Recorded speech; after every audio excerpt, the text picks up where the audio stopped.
नमस्कार दोस्तों स्वागत है आप सबका आपका अपना यूट्यूब चैनल सूरज शाहदेव में। मैं हूं सूरज शाहदेव। दोस्तों आज इस वीडियो के माध्यम से हम चर्चा करने वाले हैं झारखंड की राजनीति के बारे में, जहां कल 8 सितंबर को झारखंड की राजधानी रांची रणक्षेत्र बना हुआ था।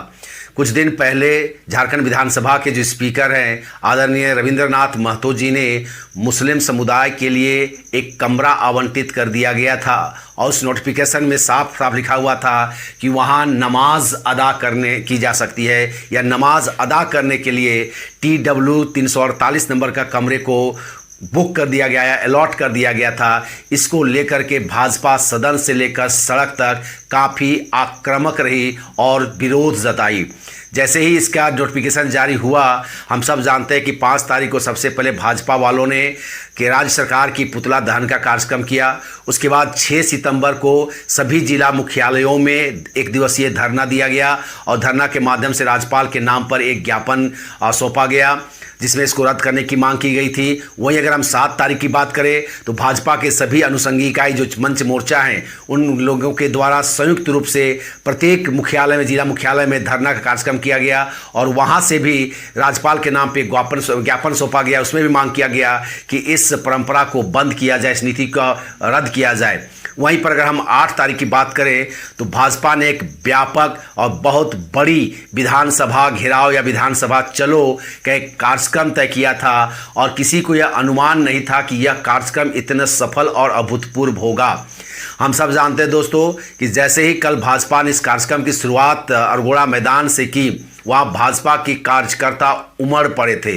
मुझे लगता है कि 19 महीने से में पहली बार दीपक प्रकाश जी के नेतृत्व में भाजपा को एक मौका मिला था अपनी शक्ति दिखाने का, सरकार का विरोध कराने का, क्योंकि कोरोना काल में हेमंत सरकार जिस प्रकार से कोई काम नहीं कर पाई है, 19 महीने में 19 कदम नहीं चल पाई है विकास की डगर पर, उसको लेकर के ये कार्यकर्ता सड़क पर नहीं उतर पा रहे थे कि कोरोना गाइडलाइंस जो था वो इनको अनुमति नहीं दे रहा था। लेकिन जैसे ही कोरोना यहाँ पर थमा और लोग अपने दिनचर्या के कामों में मशगूल हो गए तो भाजपा ने भी इसका विरोध करने का एक व्यापक कार्यक्रम तय किया और शायद भाजपा वालों को भी उम्मीद नहीं थी कि कल का कार्यक्रम इतना व्यापक और सफलतापूर्वक किया जा सकता है।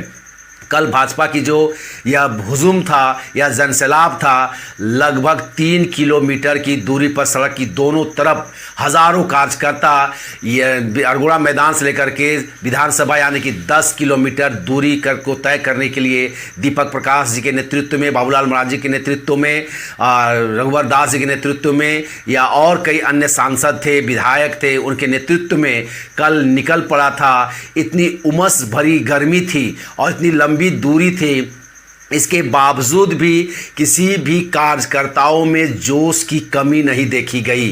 वो जितना दूर चल रहे थे उनमें जोश और भरता जा रहा था। लगातार वे नाराबाजी कर रहे थे, सरकार के खिलाफ, तुष्टीकरण के खिलाफ वो नाराबाजी कर रहे थे और नाराबाजी करते करते वे उनको लास्ट में जगन्नाथपुर मंदिर यानी कि जोगदा कॉलेज के सामने बैरिकेड को वहाँ पर लगा दिया गया था, वहाँ उनको रोक दिया गया। सबसे पहले उनके ऊपर पानी की बौछार की जाती है। पानी की बौछार जैसे ही की गई, हालांकि ये जो मार्च था दोस्तों यह बहुत ही शांतिपूर्ण तरीके से चल रही थी और वे मुख्यमंत्री को या विधानसभा के अध्यक्ष जो है उनको एक ज्ञापन सौंपने के लिए जा रहे थे, कोई तोड़ फोड़ करने के लिए नहीं जा रहे थे। लेकिन जैसे ही जगन्नाथपुर मंदिर में यह जत्था पहुंचता है या जनसैलाब पहुंचता है, पुलिस के द्वारा उनके ऊपर पानी का बौछार छोड़ दिया जाता है।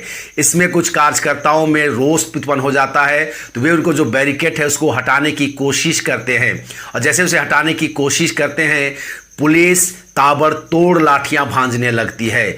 वो ये भी नहीं देखती है कि ये शांतिपूर्ण रैली है, शांतिपूर्ण मार्च है और इसको अगर सीधे सीधे विधानसभा तक जाने भी दिया जाता या नहीं भी दिया जाता तो इसको बातचीत करके वहाँ पर रोका जा सकता था, वहीं पर से ज्ञापन लिया जा सकता था। लेकिन हेमंत सरकार की जो नीति थी वो इनको मारने की थी। सबसे बड़ी बात तो ये था दोस्तों कि कल जो लाठीचार्ज किया गया पुलिस के द्वारा, महिलाओं को भी बेरहमी से पीटा गया है। है। महिलाओं को छाती में पैर से रौंद दिया गया, गला दबाने की कोशिश की गई है।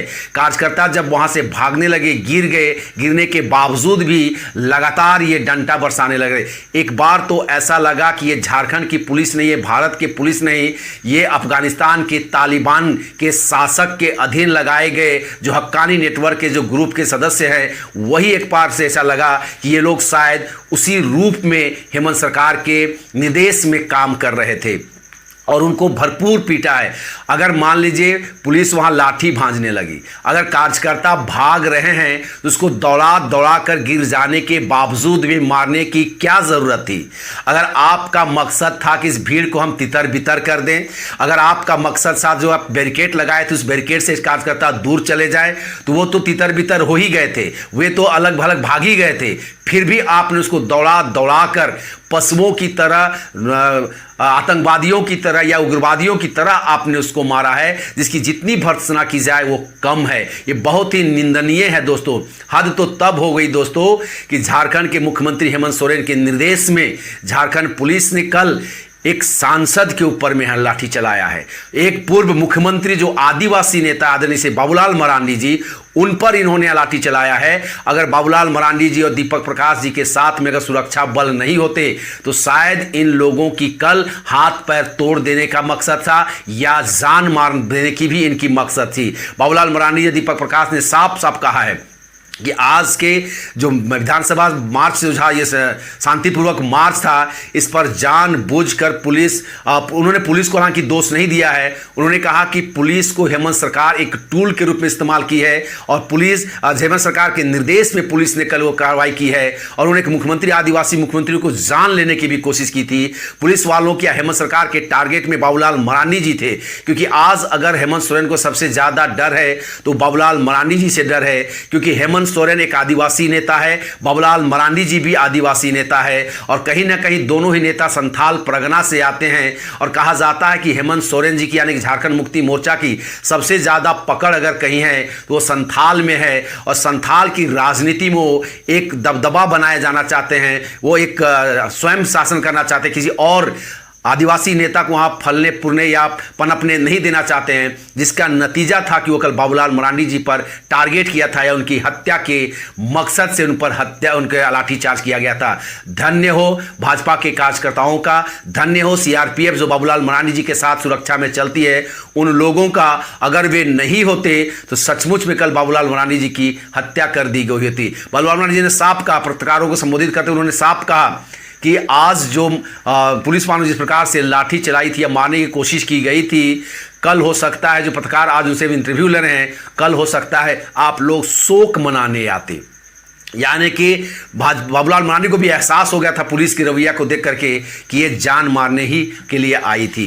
इसकी जितनी भी निंदा की जाए दोस्तों वो कम है। उसी प्रकार से आजसू वालों ने भी ओबीसी को 27% का आरक्षण को मांग लेकर के वो विभिन्न जिलों से एक पत्र कलेक्ट किया है, आम जनता से बातचीत करके उनसे पत्र कलेक्ट किया है और उस पत्र को वो मुख्यमंत्री के सचिवालय में जमा करने के लिए जा रहे थे। सुदेश महतो जी ने कहा था कि उन्होंने साफ पहले ही घोषणा कर दिया था कि हम लोग मुख्यमंत्री के आवास में नहीं घुसेंगे, सिर्फ इस पत्र को सचिवालय को सौंपेंगे और वापस आ जाएंगे। लेकिन वहां पर भी इन बेकसूर नेताओं को, कार्यकर्ताओं को बुरी तरीके से मारा गया है और पीटा गया है। ये साफ साफ दर्शाता है कि आज हेमंत सोरेन राज्य में डंडा, लाठी और गोली के साथ शासन करना चाहते हैं और विपक्षी दलों को दबाना चाहते हैं, मारना चाहते हैं। अगर ये बातचीत से नहीं सक रहे हैं तो उनको मार करके उसको खत्म कर देने की रणनीति के साथ हेमंत सरकार कहीं ना कहीं काम कर रही है। इसकी चारों तरफ भर्त्सना हुई है दोस्तों। यह मैसेज गांव गांव, पंचायत पंचायत, घर घर तक पहुंच गया है और आज हर समाज के लोग, चाहे आदिवासी हो, दलित हो, मुस्लिम हो, ईसाई हो, सब समाज के लोग इसका विरोध कर रहे हैं कि हेमंत सोरेन सरकार को इतनी निरंकुश नहीं होना चाहिए, इतना अत्याचार नहीं करना चाहिए। महिलाओं को भी दौड़ा दौड़ा कर पीटा गया है, गिर जाने के बावजूद उस पर लात चला दिया गया, उस पर छाती पर चढ़ दिया गया, गला दबाने की कोशिश किया गया। दोस्तों क्या यही है? क्या विपक्ष को संवैधानिक तरीके से किसी भी चीज का विरोध करने का हक नहीं है? वो संवैधानिक तरीके से विरोध कर रहे थे। उन्होंने पुलिस वालों पर कोई लाठी नहीं चलाई थी, कोई पत्थर नहीं फेंका था। अगर पत्थर फेंकते, पुलिस वालों को मारते तो कहा जा सकता है कि पुलिस वालों ने आत्मरक्षा में लाठियां भांजी है, गोलियां चलाई हैं। लेकिन ये तो निहत्थे थे, सब झंडा लेकर चल रहे थे, पुलिस वालों पर कहां हमला कर रहे थे वो। हेमंत सोरेन कहीं ना कहीं लाठी और डंडा से विपक्ष को डराने का काम करना चाहती थी, लेकिन भाजपा के कार्यकर्ता टस से मस नहीं हुए, वो मार खा गए, लेकिन उस वहां पर सभा पर वो मौजूद रहे, जहां पर इनके रोक दिया गया था वहां पर वो बैठे रहे, घंटों सड़क जाम करके बैठ गए। वहां सभा भी हुई, सभा को विभिन्न विधायकों ने और प्रदेश अध्यक्ष के साथ साथ बाबूलाल मरांडी जी के साथ अन्य विधायकों सांसदों ने भी संबोधित किया है और सरकार की भर्त्सना की गई थी। दोस्तों जो हुआ है तुष्टीकरण की राजनीति जो हुई है, अगर हम इसको संवैधानिक दृष्टि से देखें तो यह गलत परंपरा की शुरुआत की गई है। दोस्तों यह कहा जा रहा है कि बाबूलाल मरांडी जी के समय में या सीपी सिंह के समय में भी वहां पर नमाज पढ़ा जाता था, लेकिन कोई भी सरकार की तरफ से ऐसा नोटिफिकेशन पहले भी जारी नहीं किया गया था। नमाज पढ़ने के लिए कोई मस्जिद या अलग से कमरा होना जरूरी नहीं है। दोस्तों हमने कई लोगों को देखा है, ट्रेन में भी वे लोग नमाज के समय में नमाज पढ़ने लगते हैं। अगर कहीं बैठे हुए किसी हॉल में बैठे हुए समय होता है नमाज पढ़ने का, वहीं चद्दर बिछाते हैं और नमाज पढ़ने लग जाते हैं। एयरपोर्ट में मैंने देखा है, रेलवे स्टेशन में मैंने देखा है कई लोगों को नमाज पढ़ते हुए। तो नमाज पढ़ने के लिए कोई मनाही नहीं है। जहां पर विधायकों को रहने के लिए, बैठने के लिए वहां पर जो जगह दी गई विधानसभा में रेस्ट करने की जगह दी गई है, अगर उनको लगता है कि नमाज का समय हो गया है तो वहां पर नमाज पढ़ सकते हैं। उनको लगता है कि शुक्रवार के दिन में मस्जिद में जाकर नमाज पढ़ना चाहिए दोस्तों, तो वहां से 1 किलोमीटर के रास्ते में वहां कई मस्जिदें आपको मिल जाएगा, चाहे नसराय हो, चाहे पुंदाग हो, चाहे सेक्टर 3 हो, सेक्टर 2 हो। वहां पर भी ये मुस्लिम जो वहां काम करने वाले लोग हैं, चाहे विधायक हैं, इन जगहों पर शुक्रवार को जाकर के नमाज अदा कर सकते हैं। उसके लिए कहीं से भी संविधान को की धज्जियां उड़ाना शोभा नहीं देता है। अगर हम संविधान की बात करें दोस्तों, तो हम सब जानते हैं कि सदन जो होता है, चाहे लोकसभा हो, चाहे विधानसभा हो या राज्यसभा हो, यह राज्य की परिभाषा के अधीन आता है।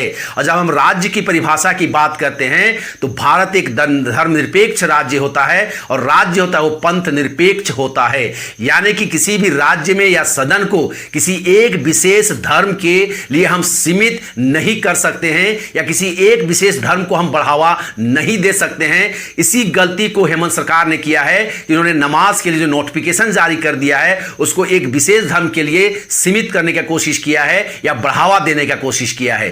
भारत धर्मनिरपेक्ष राज्य है, और राज्य हो चाहे पंथ निरपेक्ष होता है, या पाकिस्तान नहीं है जो शरीयत से चलता है, जो एक विशेष प्रकार का धर्म वहां पर विशेष है, वहां मुस्लिम धर्म को माना जाता है, वहां शरीयत से कानून चलता है। वहां अगर इस प्रकार से कोई आवंटित किया जाता है या बढ़ावा दिया जाता है किसी धर्म को, तो आप कह सकते हैं दोस्तों, लेकिन भारत में ऐसा नहीं हो सकता है दोस्तों।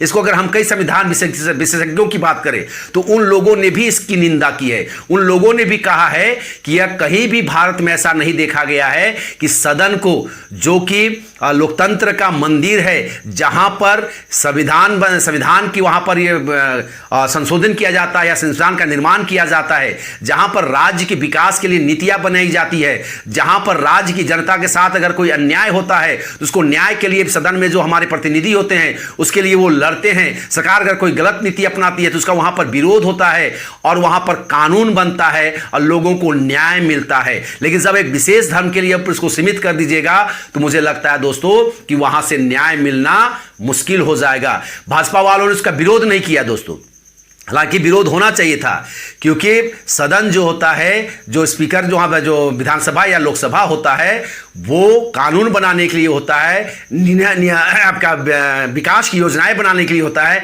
ना कि पूजा पाठ, उपासना, इबादत और प्रार्थना के लिए होता है दोस्तों। प्रार्थना के लिए आप अपने घर में जाइए, आपको विधायक आवास दिया गया, वहां पर आप पूजा पाठ कीजिए, नमाज पढ़िए, नमाज के लिए रूम बनाइए, आपने किसने रोका है उसको आपको। लेकिन सदन लोकतंत्र का मंदिर है, वहां सभी धर्मों का संभाव को रखते हुए वहां पर सभी धर्मों का आदर करना चाहिए। इस प्रकार से हेमंत सोरेन सरकार ने के निर्देश में, जिस प्रकार से स्पीकर ने जो आदेश दिया, हालांकि स्पीकर जो होते हैं दोस्तों, जो विधानसभा होता है वो स्पीकर के अधीन आता है, और स्पीकर के क्षेत्राधिकार का ये सीमित है, वो वहां कुछ भी कर सकते हैं, कुछ भी आदेश दे सकते हैं, लेकिन उसको संविधान के तहत भी देखा जाएगा। जिसको अनुचित है और औचित्य के विरुद्ध था ये नियम, इसको नहीं लागू करना चाहिए था दोस्तों। हेमंत स्पीकर जी ने और हेमंत सरकार ने बहुत बड़ी गलती कर दी है दोस्तों, ऐसा आदेश पारित करके या नोटिफिकेशन जारी करके दोस्तों। अतः हम कह सकते हैं दोस्तों कि अगर इस मुद्दा को लेकर के कोई हाई कोर्ट या सुप्रीम कोर्ट चला जाए तो इस जो नोटिफिकेशन जारी किया गया इसको खारिज कर दिया जाएगा। हालांकि झारखंड हाई कोर्ट में किसी ने एक PIL दाखिल कर दिया है, अब देखना कि इसकी सुनवाई क्या होती है। हालांकि आज कल जिस प्रकार से भाजपा ने और सड़क पर विरोध किया, भाजपा के विधायकों ने सदन पर भी विरोध किया है, उसको लेकर के आज झारखंड मुक्ति मोर्चा के एक विधायक डॉक्टर सरफराज अहमद जी ने भी इस मुद्दा को उठाया है और इसके लिए इसको अध्ययन के लिए मुझे लगता है एक समिति बना दिया गया है। इसको लेकर के कहीं ना कहीं जो दबाव सरकार पर भाजपा ने डाली है वो पूरी तरीके से भाजपा के दबाव में सरकार आ चुकी है और देर से ही सही भाजपा झारखंड सरकार को एहसास हो गया है कि उसके द्वारा एक संवैधानिक भूल हुई है। इसके लिए पूरे प्रदेश में उसे किरकिरी का सामना करना पड़ रहा है और एक मौका मिल गया भाजपा को या विपक्ष दलों को कि उनके ऊपर बोलने का, उनके ऊपर खिलाफ काम करने का। तो मुझे लगता है दोस्तों जो समिति बनाई गई है बहुत जल्द इस समिति इसका निर्णय लेगी और मुझे लगता है इसको खारिज होना निश्चित है दोस्तों। भाजपा के जो झारखंड मुक्ति मोर्चा कांग्रेस के जो मुस्लिम विधायक है उनको भी अच्छी तरीके से मालूम है कि हेमंत सोरेन सरकार ने एक गलती कर दी है और उसमें उन्होंने मुस्लिमों को कटघरे में खड़ा कर दिया है। आज मुस्लिमों का, हिंदुओं का विरोध दुश्मन बना दिया है हेमंत सोरेन सरकार ने, सिर्फ और सिर्फ तुष्टीकरण और वोट बैंक की राजनीति के लिए। आज विधायकों का आवास माने जो नमाज के लिए रूम आवंटित किया गया दोस्तों, आज कहीं ना कहीं इसके चलते पूरे झारखंड के जो 14% मुस्लिम हैं वो आज कटघरे में खड़ा हो गए हैं। उनकी क्या गलती थी दोस्तों?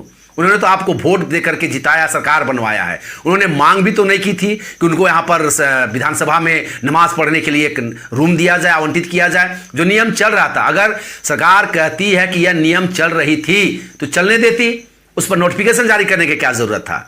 आपने बर्रे के छत्ते में हाथ डाल दिया हेमंत सोरेन सरकार ने, हेमंत जी ने, और अब आपको इसके लिए झेलना पड़ेगा। आप इसके लिए अब आपको भुगतना पड़ेगा और राज्य की जनता अब आपके नस नस से वाकिफ हो चुकी है। आप जिस प्रकार से डंडे गोली से सरकार चलाना चाहते हैं, विपक्ष को दबाना चाहते हैं हेमंत सोरेन सरकार, कोई भी निरंकुश सरकार या निरंकुश शासक ज्यादा दिनों तक सत्ता में नहीं बने रह सकती है दोस्तों। अतः हेमंत सोरेन जी से मैं निवेदन करना चाहूँगा वीडियो के माध्यम से कि इसको तत्काल आप चेंज कीजिए, रद्द कीजिए और राज्य में एक अमन चैन की जो व्यवस्था है या शांति है उसको बहाल कीजिए। इसकी जिम्मेदारी आप पर है हेमंत सोरेन जी। दोस्तों यही थी जानकारी, मुझे लगा कि इसके लिए मैं आपके साथ एक वीडियो शेयर करूं। और अगर यह वीडियो आपको अच्छा लगा दोस्तों, आपसे निवेदन होगा इस वीडियो को लाइक करें, दोस्तों के साथ शेयर करें। और अगर आप मेरे चैनल में लगातार बने हुए हैं या नए हैं लेकिन फिर भी अभी तक सब्सक्राइब नहीं किए इस चैनल को, तो आपसे रिक्वेस्ट होगा इस चैनल को ज़रूर सब्सक्राइब कर लें ताकि मैं कभी भी इस तरह का कोई जानकारी आपके तक लाऊं तो उसका नोटिफिकेशन आप तक पहुँच जाए। तब तक दोस्तों नमस्कार, जोहार, जय हिंद।